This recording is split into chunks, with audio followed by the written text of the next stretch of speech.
오늘은 부활주일입니다. 해서 부활의 주님, 부활의 신앙이라는 제목의 말씀 나누도록 하겠습니다. 다시 한번 우리 인사 나누실 텐데 이렇게 두 번 할 겁니다. 따라서 하실 텐데 좌우, 앞뒤 적어도 한 서너 분과 인사하시면 좋겠어요. 진심의 마음을 담아서 인사하시면 더 좋을 것 같습니다. 우리 주님 예수님이 부활하셨습니다.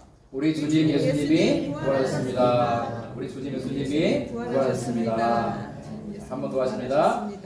예수님을 믿는 당신도 부활할 것입니다. 예수님을 믿는 당신도 부활할 것입니다. 예수님을 믿는 당신도 부활할 것입니다. 아멘.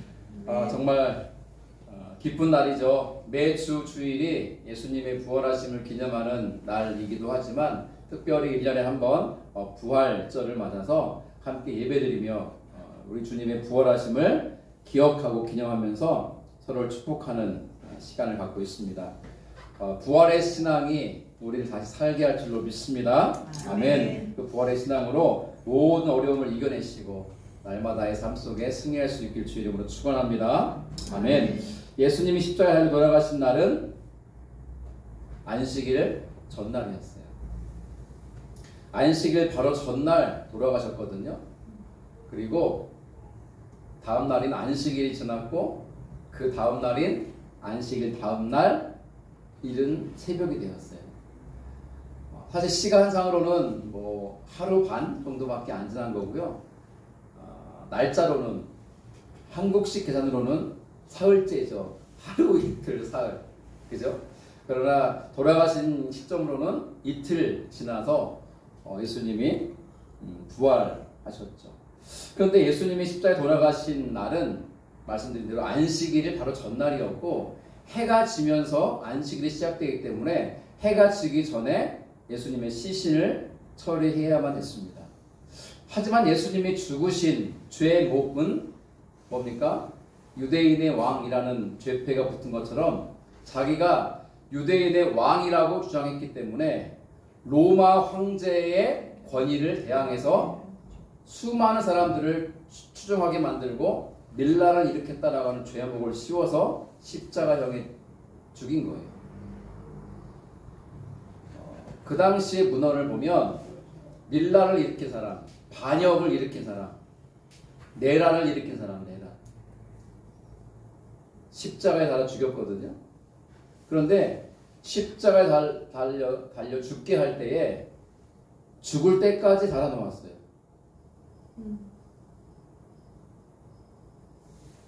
십자가에 달려 죽는데 죽을 때까지 달려 있는 거예요. 죽을 때까지. 그러면 누가 그 시신 혹은 아직 죽기 전에 목숨이 붙어있는 죄수에게 가까이 다가올까요? 새들이죠. 새들. 참새 이런 게 아니라 매나 솔개나 독수리나 까마귀 같은 육식을 하는 날진 등들이 날아왔어요.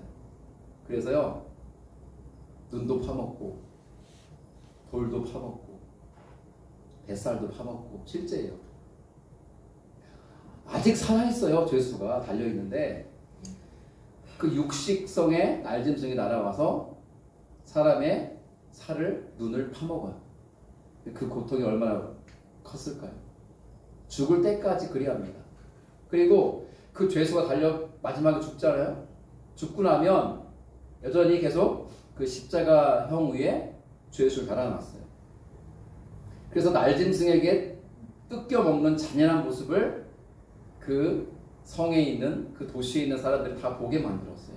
왜 그랬을까요? 그렇죠. 너희들 만약에 로마 제국의 황제를 대항해서 밀란을 일으키거나 반역을 일으키면 이렇게 죽는다를 보여주는 거예요.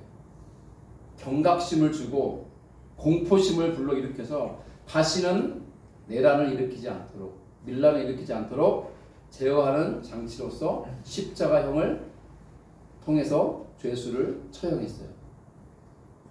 여러분, 사람을 죽이는 사형 제도가 있는데 그 중에 가장 잔인한 게 십자가형이었어요. 가장 손쉽고 가장 순간적인 거는 칼로 목을 베는 거겠지만 그 다음은 참수형이겠죠. 목매달아 죽이는 거. 이런 것은 순간적으로 죽기 때문에 고통스럽긴 하지만 그 고통의 시간이 짧죠. 그러나 십자가형은 숨이 끊어질 때까지 고통을 다 당하고 죽는 아주 괴롭고 고통스러운 사형제도예요. 너무너무 잔인해서 이 사형제도를 시행하지 말라라고 하는 상소가 올라올 정도였다고 합니다. 그 사형의 형에 예수님이 돌아가신 거예요. 그런데 유대인들은 안식일에는 뭐 하지 않아요? 일하면 안 되죠. 그리고 안식일이 아니어도 평상시에도 무엇에 손을 대면 안 돼요? 죽은 시체에 손대면 안 돼요. 그러니 안식일 전날 예수님이 돌아가셨거든요. 십자가에 달려서. 누구도 그 시체를 어찌할 수 없는 거예요. 그런데요, 아리마대라는 지역 출신의 요셉이라는 사람, 흔히 아리마대 요셉이라 불리는 그 사람이 공의회 의원이었거든요. 우리나라 국회의원은 몇 명이죠? 300명이죠. 역시 우리 권사님. 대통령 탄핵할 때 3분의 2가 넘어지잖아요. 200명 이상 돼야 돼요. 그러니까 지금 야당의 그 당시 야당의 인원이 192명인데 그들이 다 탄핵에 표를 던져도 여당이었던 국민의힘이 8명 이상 투표하지 않으면 탄핵이 부결되는 거였어요. 그래서 1차에서는 부결됐잖아요. 그죠? 2차에서는. 300명의 국회의원이 우리나라에 결정을 하는 거예요.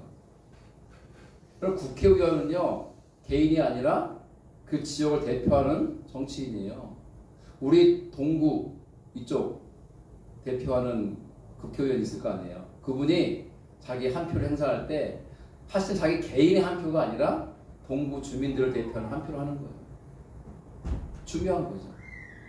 자, 근데 300명이나 되거든, 우리나라는. 근데 이 유대 나라에는 최고 의결 기관이 국회와 같은 사네드린이라는 공의회가 있는데 그 의회 의원이 70명이었어요. 더 소수였죠. 그죠? 70명 중에 하나가 바로 이 아리마대 출신의 요셉이라는 사람이었어요. 되게 권위가 있고 파워가 있는 사람이죠. 그 사람이요, 이 사형을 집행하도록 허락한, 우리가 사도신경에 날마다 고백하는 본디오 빌라도, 그 사람에게 찾아갔어요. 로마 총독이죠. 로마 황제의 권위를 대신해서 이 유대 지역을 다스리러 온 사람이 총독이거든요. 그 총독 본디오 빌라도를 찾아가서 예수님의 시신을 달라고 요청합니다. 여러분, 이 행위가 어떤 의미일까요? 자기의 목숨을 건 행동이에요. 만약에 보세요. 예수님의 죽으심이 우리가 지금 의미를 부여하듯이 우리의 죄를 짊어진 대속의 죽음, 그 당시는 그게 아니라 밀란을 일으킨 밀란의 수괴예요. 내란의 수괴로 죽인다는 거예요. 그러니까 죄패 유대인의 왕이라고 써 있었죠. 황제가 있는데 자기가 왕이라고 주장했다는 거예요. 그리고 많은 사람들을 이끌고 다녔으니까 밀란을 일으킨 수괴, 우두머리라고 처형한 거거든요. 근데 그렇게 처형된 예수의 시신을 달라, 내가 예수를 장례 치러야 되겠다 라고 말을 감히 로마 총독에게 누가 할 수 있냐고요. 했다가 너도 한패지, 이놈도 죽여, 그럼 어떻게 할 거예요? 아무도 예수님의 시신을 어떻게 할 수가 없는 상황이었는데 이 아리마대 사람 요셉이 목숨을 걸고 로마 총독에게 찾아가는 거예요. 그리고 예수님의 시신을 좀 달라고 요청합니다. 왜 그러냐 물으니 내가 예수님의 장례를 치르기 원하오 라고 말을 합니다. 그러자 이 로마 총독 빌라도가 시신을 내줍니다. 그래서 공의회 의원이었던 이 아리마대 사람 요셉이 동료 의원인 니고데모와 함께 예수님을 십자가에 내립니다.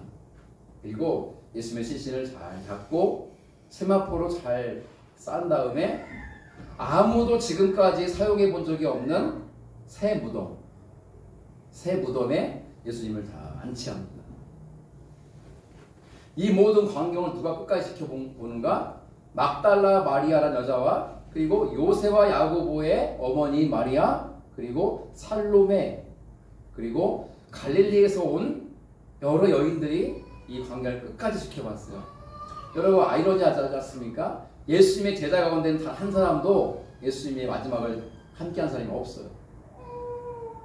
그런데 여인들이 끝까지 예수님을 지켰어요. 그 여인들도 목숨을 건 일이에요. 아까 말씀드렸잖아요. 지금 내란의 수괴로 죽임당한, 처형당한 예수를 장례 치러주고 안치하고 이런 일을 같이 한다는 것은요, 그냥 보통 일이 아니라니까요. 그러니까 12명의 제자는 다 주랭랑을 쳤잖아요. 살려고 도망치고. 물론 유일하게 사도 요한만 끝까지 십자가를 지켰지만 장례 치를 때 요한이 있었다는 말은 없어요. 장례 치를 때는 여인들이 함께 했어요. 끝까지. 자, 그리고 예수님은 어디에 그 시신을 모셨는지를 여인들이 다 봤죠. 자, 그렇게 하고 이제 해가 지면서 안식일로 넘어갑니다. 자, 안식일이 지났습니다. 그리고 세 번째 날인 안식일 다음 날이 있어요. 그 안식일 다음 날 이른 새벽, 아직 동이 트기도 전에 여인들 누굽니까? 막달라 마리아와 살로메와 그리고 요새와 야곱의 어머니 마리아, 이 여인들이 향품을 손에 들고 예수님의 시신에 발라드리려고 예수님 무덤으로 가는 중이에요. 근데 이 여인들이 무덤을 향해 가는 상황, 부활의 아침의 광경이죠. 오늘 본문의 내용이 그러한데요. 이 본문의 내용을 통해서 우리가 말하는 부활의 신앙은 어떤 신앙인지를 짧게 살펴보고자 합니다. 부활의 신앙이라는 건 무엇일까? 첫 번째는요, 주님께 나아가는 신앙. 그것이 부활의 신앙이에요. 말씀드렸다시피 이 막달라 마리아, 야고보와 요새의 어머니 마리아, 살로메란 이름을 가진 이 세 여인이 예수님께 발라드릴 향품을 가지고 그 새벽에 가는 거예요. 근데 이 여인들이 예수님 무덤을 향해 갈 때 어떤 마음이었을까요? 여러 가지 마음이 있었겠죠. 근데 가장 중요한 거는 걱정이었어요. 왜 걱정합니까? 누가 우리를 위하여 무덤문에서 돌을 굴려주리요. 예수님을 모신 무덤은 우리나라처럼 땅속에 묻는 게 아니라 동굴처럼 생긴 돌무덤에 예수님을 안치했거든요. 근데 동굴처럼 입구가 있을 거 아니에요. 입구가. 그 무덤의 입구를 개방해 놓으면 안 되잖아요. 개방해 놓으면 아무나 들어갈 수 있을 뿐만 아니라 들짐승들이 들어가서 시체를 뜯어먹을 수 있기 때문에 거기를 막아놔야 돼요. 사람이 쉽게 밀어서 움직일 만한 돌이 아니라 여러 사람이 밀어도 될까 말까한 아주 큰 돌을 입구에 막아둔 거예요. 그거를 여인들이 이미 이틀 전에 시켜봤었잖아요. 그러니까 알고 있어요. 향품을 가지고 가면서 걱정하는 거예요. 그런데 누가 우리를 위해서 이 무덤 입구를 막아놓은 돌을 옮겨주지? 그러게 우리가 아무리 힘을 합쳐 밀어도 밀리지 않을 텐데 어떻게 하면 좋지? 일단 가기는 가보는데 어떻게 하면 좋을까? 하면서 근심, 걱정, 염려하며 무덤으로 향합니다. 자, 그런데 그들이 드디어 예수님 무덤에 도착을 합니다. 어떤 일이 벌어집니까? 4절. 눈을 들어본 즉 벌써 돌이 굴려져 있는데 그 돌이 심히 크더라.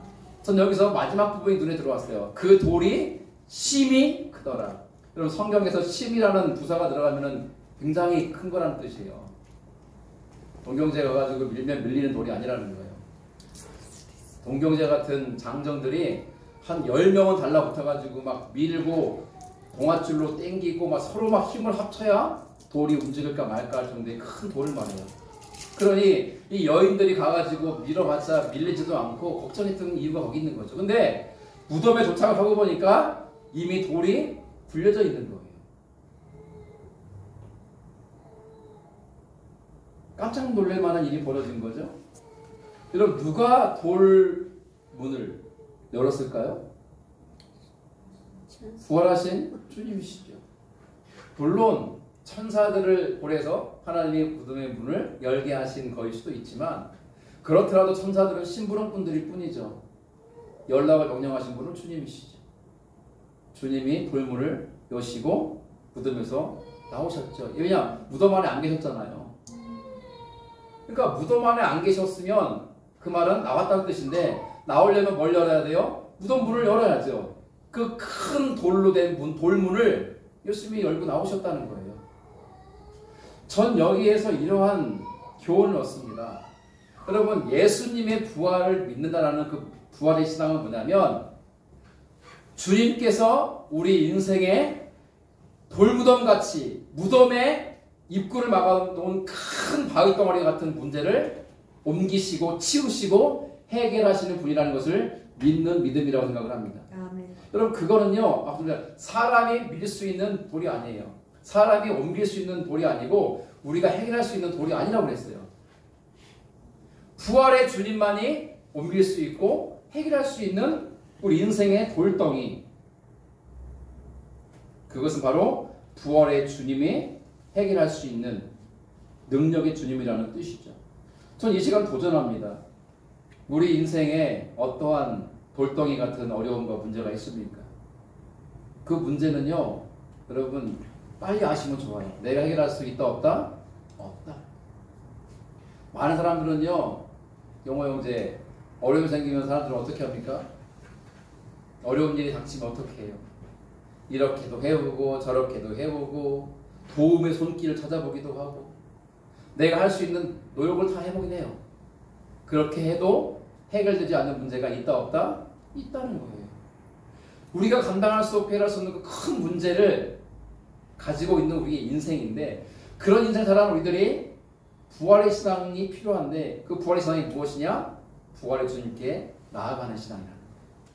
많은 사람이 물어요. 목사님 저도 알겠어요. 근데 부활의 주님을 어떻게 만나는지를 저도 알고 싶은데요. 어떻게 될까요? 이 여인들이 결국은 부활의 주님 만나거든요. 부활의 주님 만난 이유가 있어요. 주님께 갔잖아요.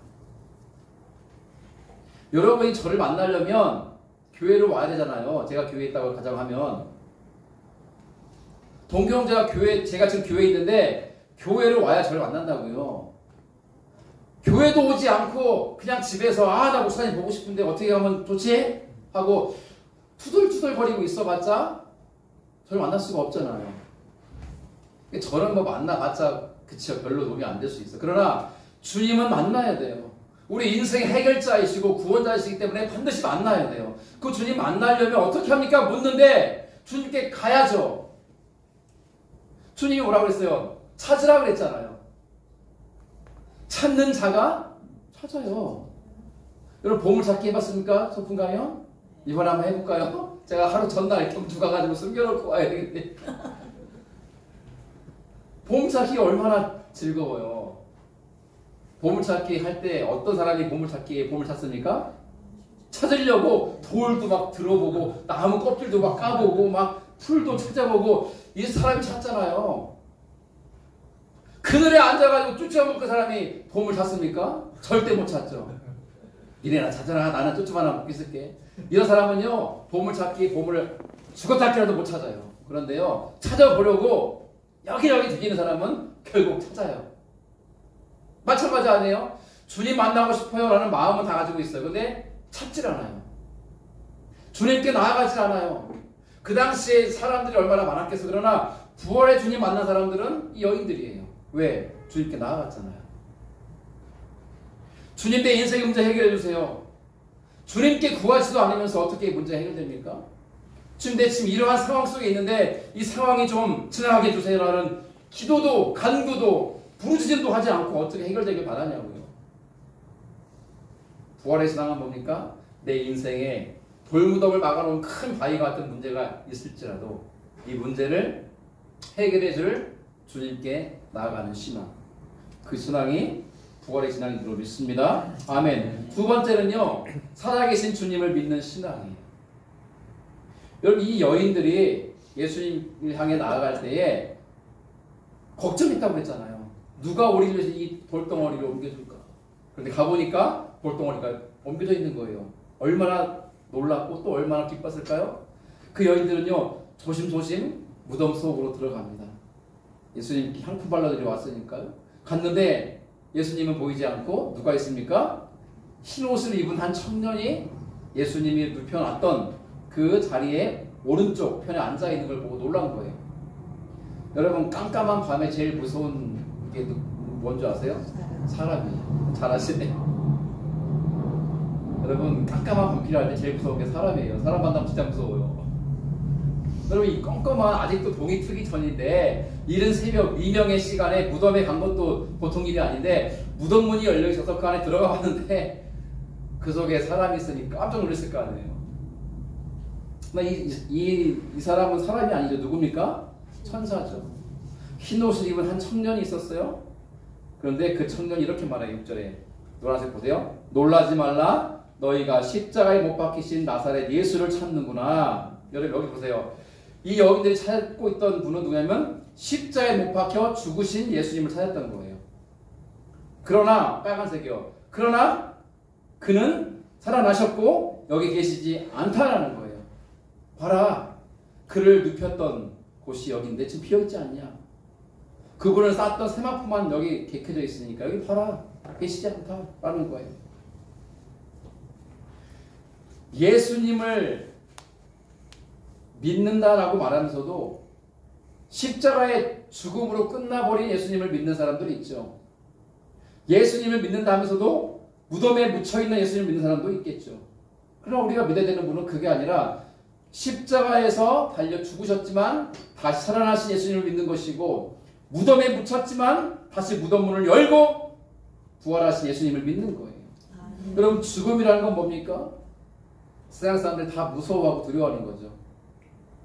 나는 죽음이 결코 두렵지 않다. 손 들어보세요. 저밖에 없네요. 여러분 죽음이 안 두렵습니까? 죽음이. 그럼 인생의 절반을 넘어 살면요 죽음을 생각하게 돼요. 저도 40대까지는 죽음 생각 안 해봤는데요 50대가 되니까 이제 죽음 생각이 나더라고요. 최입사님 안 그렇습니까? 50대가 되니까 죽음이 생각나요. 내가 죽으면 어떻게 되는 것인가. 죽음을 다 두려워하죠. 모든 인간 다 두려워해요. 그게 죄인 된 증거예요. 죄의 삭슨 사망이라고 했으니까 죽음이 올 걸 알아요. 우리는 그 죽음을 두려워해요. 네, 여러분 부활의 주님을 믿는 사람은 결코 죽음을 두려워하지 않는 줄로 믿습니다. 아멘. 죽음이 원래는 두려웠어요. 근데 부활의 주님 믿으니까 이제 두렵지 않아요. 사람들은 그래요. 죽으면 끝인데 뭘. 죽으면 모든 게 다 끝이야. 그럼 얼마나 좋겠어요? 그렇게 말한다고 죽음이 끝일까요? 여러분 죽음은 문이라고 표현해요. 죽음은 문. 죽음의 문을 열고 통과하면요 반드시 우리는 하나님 앞에 서야 돼요. 그리고 우리의 삶에 대해서 정죄를 받고 심판받죠. 여러분 정죄받은 자애가 들어갈 곳이 어디입니까? 영원한 지옥이죠. 구경도 해서는 안 되는 곳이 지옥이죠. 구경도 해서는 안 되는 곳이 지옥. 저와 여러분들은 천국 갈 자격이 있습니까? 우리는 자격이 없는 사람들이에요. 우리는 천국 갈 만한 일을 한 사람들도 아니에요. 우리의 살아온 삶 보면요 저나 여러분들이나 50보 100보고요 다 거기서 거기에요. 50년 이상 믿은 저나 3주 전에 교회를 다시 나오기 시작하신 김용태 성도님이나 50보 100보예요. 우리는 아무도 주님 앞에서 구원받을 자격도 조건도 안 되는 사람들이에요. 우리가 한 게 있다고 그것을 한번 내세워 보세요. 그것으로 인해서 우리가 천국 갈 수 있을 것 같으세요? 결코 할 수 없어요. 그러나 우리는 천국 가지 않아요. 아니 지옥 가지 않아요. 죄송해요. 왜요? 예수님을 믿었기 때문에.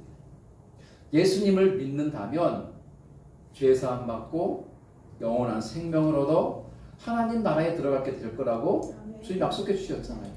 그 믿음 때문에 우리가 구원받아 천국 가는 거예요. 그럼 우리도 하나님 앞에 서야 돼. 한 번은 섰을 때 우리 주님 예수님이 우리의 대변자가 되시고 우리의 변호사가 되어주셔서 우리의 모든 죄 허물을 사해 주셨음을 말씀해 주시고 그러므로 이 사람은 의로운 자가 되어서 믿음의 길을 걸어왔노라고 하나님 아버지께 예수님이 말씀해 주시는 거예요. 그리하여 예수님을 믿는 그 믿음 때문에 우리는 구원받아 천국 문에 들어가는 줄로 믿습니다. 아멘. 많은 사람이 저에게 묻더라고요. 어떻게 한순간에 가족을 다 잃었는데 어떻게 그렇게 제정신으로 살았냐고. 전 27살 때 가족을 잃었잖아요. 어머니가 돌아가시고 동생이 죽고 조카가 죽고 나이가 좀 차서 그러면은 그래도 견딜만 할지 모르지만 7살밖에 안 된 청년 때 그것도 군에 있을 때 엄청난 일을 겪었잖아요. 어떻게 제가 그 어려운 시간을 이겨냈을까? 동경대 내가 어떻게 이겨냈을 것 같아요? 그냥 막 이를 악물고 버티고 참았을까요, 제가? 이용 집사님 제가 어떻게 이겨낸 것 같아요? 그 시간을. 예수님으로. 예. 믿음 때문에 믿음 때문에.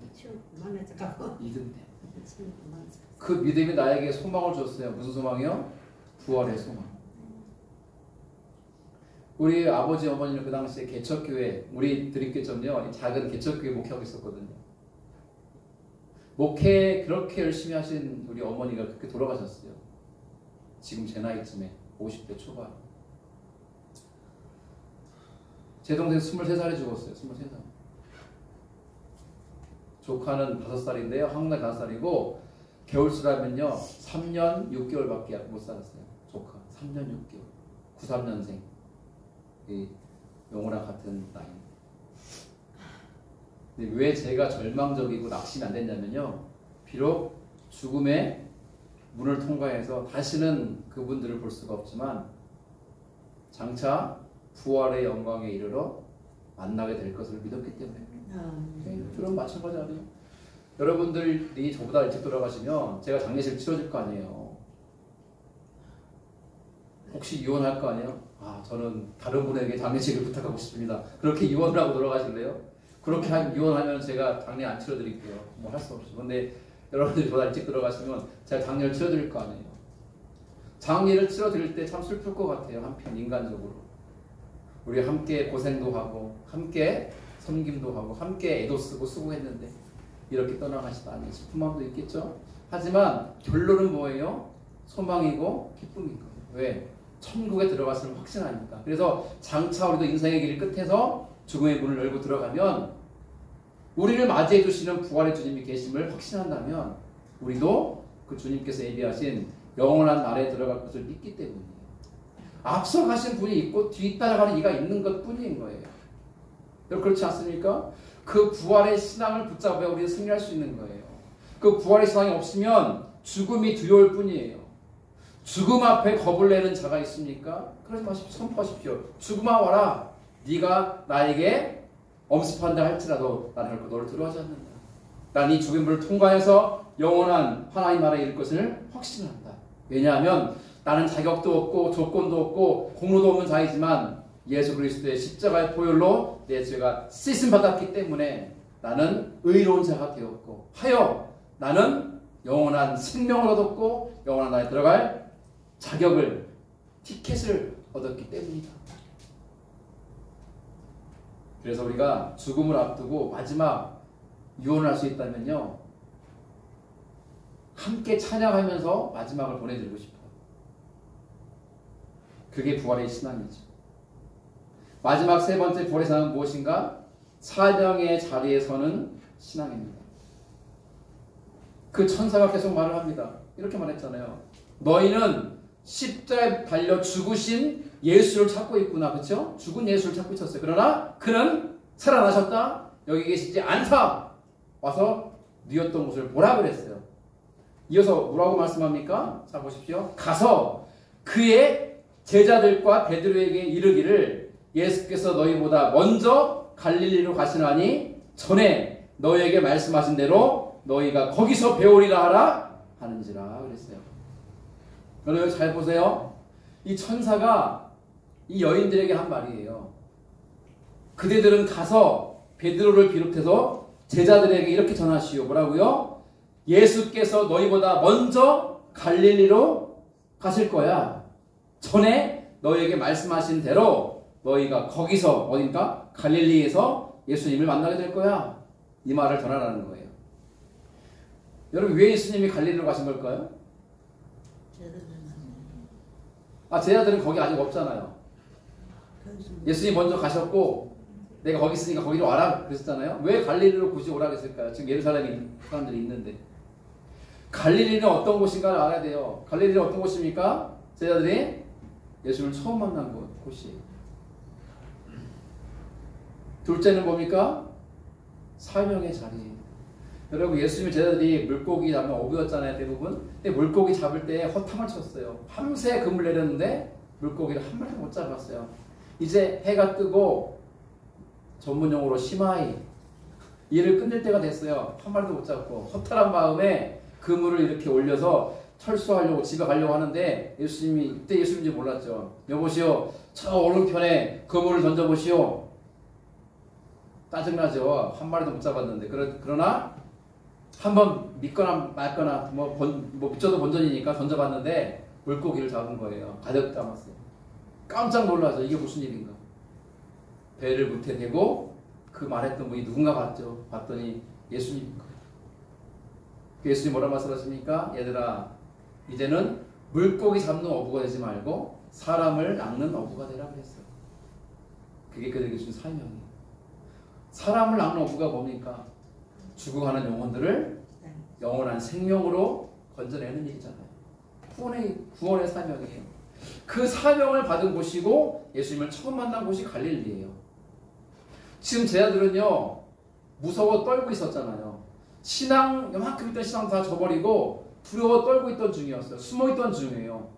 그런 그들을 향해 예수님이 갈릴리로 오라는 거예요. 갈릴리로. 근데 여러분 보세요. 이 말씀을 듣고 나서 이 여자들이 어떻게 하냐면 너무 무서워가지고 도망쳐가지고 숨어 있어요.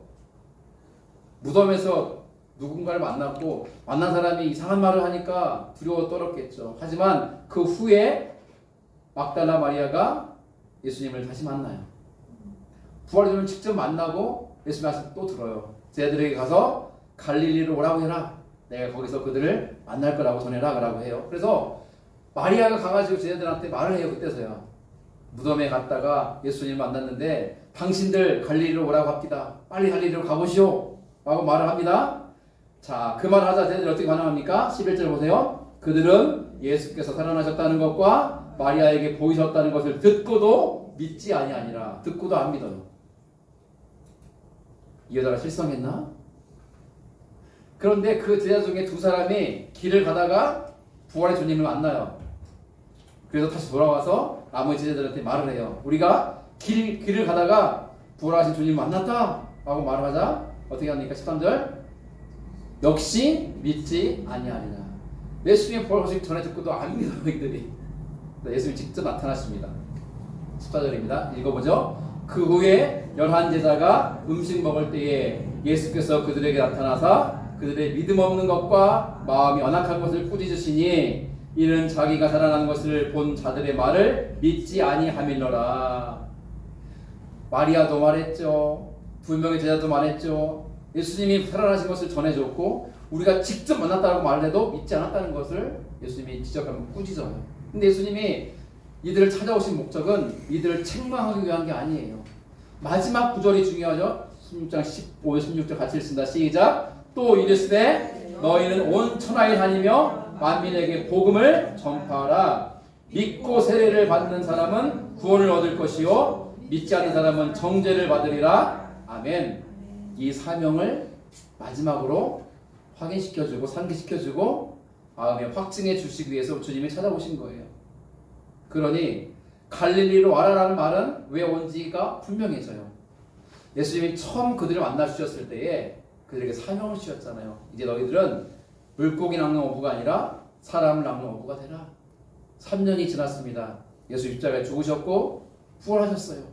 부활의 주님을 만난 그들에게 마지막 사명은 무엇입니까? 온 천하에 다니며 만민에게 복음을 전파하는 사명을 다시금 그들에게 상기시켜 주는 거예요. 그러면서 이 말씀하세요. 너희가 복음을 전했을 때에 16절 너희들이 전한 복음을 믿고 세례를 받는 사람은 구원을 얻을 것이다. 그러나 믿지 않는 사람은 정죄를 받을 것이다. 정죄받으면 어떻게 된다고요? 지옥 간다고. 이제 말씀을 정리하죠. 오늘은 부활주일입니다. 우리가 믿는 우리 주님 예수님께서 무덤 문을 여시고 일어나신 날이 오늘입니다. 이 부활의 아침에 사랑하는 드림 성도들 부활의 주님을 새롭게 만나는 은혜가 있기를 축원합니다. 부활의 주님을 만나기 위해서는요. 돌덩이 같은 내 인생에 문제가 있을 때 주님께 나아가는 거예요. 주님께 구하는 거예요. 주님을 찾는 거예요. 외롭고 힘들 때 사람을 찾아서 나를 의뢰해 줄 사람을 찾는 게 아니라 나의 영원한 의료자가 되시는 주님께 나아가는 거예요. 그리고 내 아픈 마음을 주님께 열어 보이는 거예요. 그때 주님은 우리 마음을 오르만져 주시고 의뢰해 주실 뿐만 아니라 돌덩이같이 내가 해결할 수 없는 큰 인생의 그 무거운 숙제 같은 문제 같은 짐들을 말끔히 치워주시고 해결해 줄 줄로 믿습니다. 그리고 마지막 우리가 주신 사명을 붙잡아야 돼요. 그 사명 뭡니까? 사람을 나누는 어부가 되라. 온 천하에 다니며 만민에게 복음을 전파하라. 우리가 할 일은 전하는 거예요. 전하는 거. 전했을 때 그 복음을 듣고 믿음으로 세례받으면 구원받는 것이고 그렇지 않으면 정죄를 받을 것이니 너희가 할 일은 그냥 전하는 것이다. 오늘 우리가 감당해야 되는 막중한 사명인 줄로 믿습니다. 우리 교회의 비전과 사명이 무엇입니까? 영혼 구원하여 예수의 제자로 삼아 하나님 나라를 이루어가는 교회. 이 귀한 사명을 붙잡고 부활의 신앙으로 전진할 수 있기를, 승리할 수 있기를 주님의 이름으로 축원합니다. 아멘. 기도하겠습니다.